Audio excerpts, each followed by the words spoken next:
Hello, আসসালামু আলাইকুম। শখের খামার ফরিদপুর থেকে ছোট্ট একটা শর্ট ভিডিও নিয়ে চলে আসলাম। তো আজকে হচ্ছে আমার ব্রয়লার মুরগির বয়স 23 দিন। তো 23 দিনের আপডেট ভিডিও নিয়ে চলে আসলাম। তো প্রচুর পরিমাণে গরম, এত গরম পড়ে, এই গরমের কারণে মুরগিগুলো অসুস্থ হয়ে যায়। তো এই অসুস্থ হওয়ার হাত থেকে মুরগিগুলোকে একটু হলেও রক্ষা করা সম্ভব। তো মুরগিগুলোকে অবশ্যই মেশিন দিয়ে পানি স্প্রে করে দিতে হবে, যাতে পানিটা কুয়াশার মতো পড়ে। এইভাবে পানি স্প্রে প্রত্যেক দিন যদি 3 থেকে 5 বার পানি স্প্রে করা যায়, তো মুরগিগুলা তেমন কোনো সমস্যা হবে না। তো আমি কন্টিনিউ পানি স্প্রে করতেছি।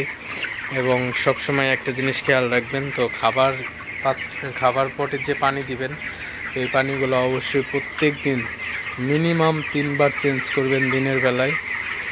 তো বেশি চেঞ্জ করতে পারলে বেশি ভালো হবে। তো আর আমার ঘরে যে লিটার ছিল, তো লিটারগুলো একদম ফেলে দিছি, কারণ লিটারে হচ্ছে প্রচুর পরিমাণে গরম বাঁধে। তো এই জন্য আমি লিটারগুলো একদম পরিষ্কার করে দিছি। তো শুধু এখন আমার ফ্লোরে রয়েছে মুরগিগুলা।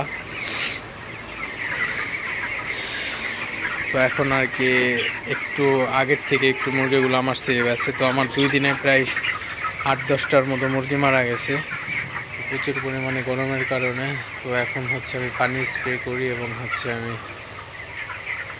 আর দিনের বেলায় আর একটা কথা না বললেই নয়, খাবারগুলো একটু পরিমিত দিবেন। খাবারগুলো 6 থেকে 8 ঘন্টা যদি খাবারগুলো বন্ধ করে রাখেন, শুধু পানি দিয়ে রাখেন, সেটা হচ্ছে সবচেয়ে বেস্ট একটা অপশন হবে।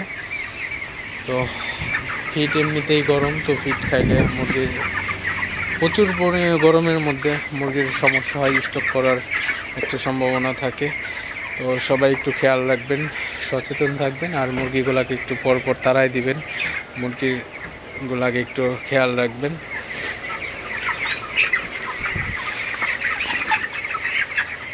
আমার মুরগিগুলো এখন মাশাআল্লাহ মোটামুটি সুস্থ আছে। আর আমি ঘরটাকে ঠান্ডা করার জন্য আমি যে স্প্রেটা করি, তো স্প্রেটা অনেক ভালো একটা কাজে দিতেছে।